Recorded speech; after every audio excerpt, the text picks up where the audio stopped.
Good morning, and welcome to your daily Farm and Home Show, brought to you by the University of Kentucky Cooperative Extension Service. And now, here's your host.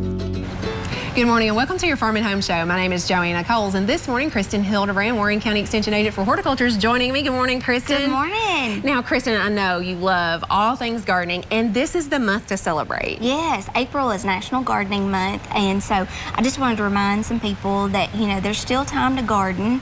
I know a lot of times, especially with the way the weather has been this year, it's been wet, it's been kind of hard. There's still plenty of time to actually put out a garden, and sometimes, there's beginning gardeners that are out there and they don't know exactly where to start, and so there's a couple of different ways that you can get into gardening, and we kind of have like a different areas of the different seasons that we go through here in Kentucky.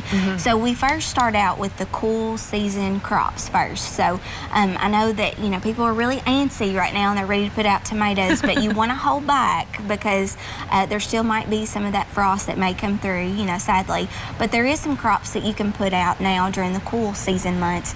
Generally we start about March. Now it has been a wet year, so you don't want to plant into wet ground because again you need to have good soil temps even just to get good root development of those crops. So if it's not an ideal time, you can still plant even later in March as the weather improves, or even into April. And most of the time we're going to be putting out crops that like the cooler weather, like the cooler air temperatures in Kentucky. They generally will be grown for their leaves, or sometimes even the stems. Asparagus can even be planted generally about February, March. And then also you can consume those usually about into May, June, sometimes even for the larger type crops. And you brought some transplants with you today, and that might be the best way to go because somebody else has already done most of the start work for you, and so you already have a couple weeks in it, kind of ahead of the game. And that's a good point that you bring up too. A lot of people want to start from seed, and there is a little bit of some challenges with starting from seed. The sunlight is mainly the biggest one because plants can get really, really leggy.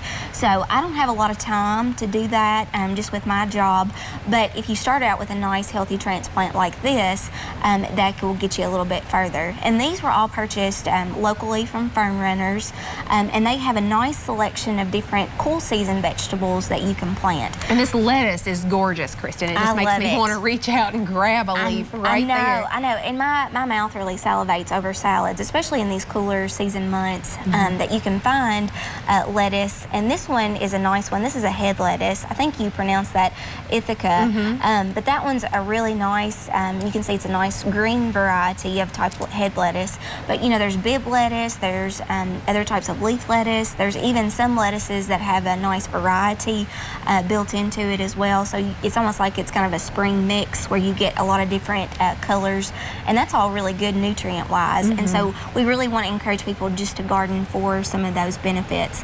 But try some lettuce. That's really easy to start out, especially for a beginning gardener. We've got some red cabbage. This one's red acre cabbage here right in front of you, and of course this one's going to take a little while to grow, because in order to produce a nice big head of cabbage, it's going to take a little bit longer than the leaf lettuce would be.